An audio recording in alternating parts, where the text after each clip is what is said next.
Il faut pas que les cordes soient mêlées. Ça, c'est important dans le shibari. Bon, et toi, t'as déjà essayé le BDSM? On essaye? Bon, d'ailleurs, toi, t'en penses quoi du BDSM?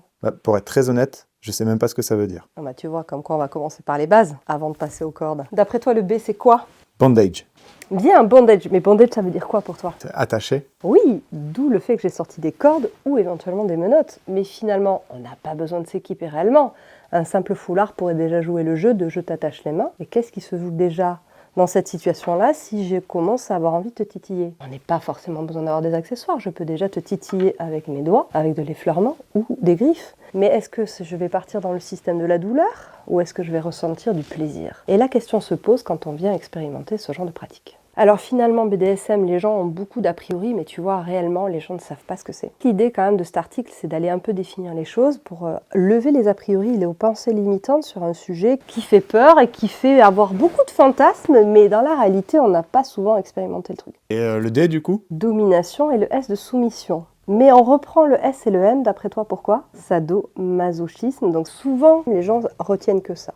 L'idée qu'il y a quelqu'un qui va dominer l'autre et le faire souffrir, et l'autre va être maso. Mais c'est souvent des rapports qui se jouent dans le quotidien, dans le rapport professionnel avec des managers qui auraient un peu d'influence ou qui auraient des relations toxiques avec certains de leurs salariés. Ça se joue aussi vraiment dans le couple, dans les jeux de pouvoir, alors que dans la pratique sexuelle du BDSM, il y a toujours la notion de consentement. Les choses sont discutées, négociées, la communication est vraiment présente.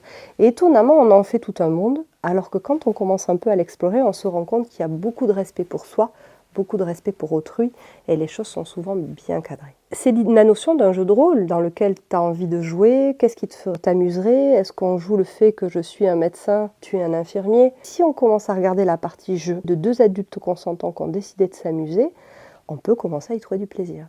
Il y a souvent cette image qu'on va, dans l'univers gay, par exemple, considérer que la notion de cuir, de masque en cuir, c'est vraiment un univers que les gens associent vraiment au BDSM.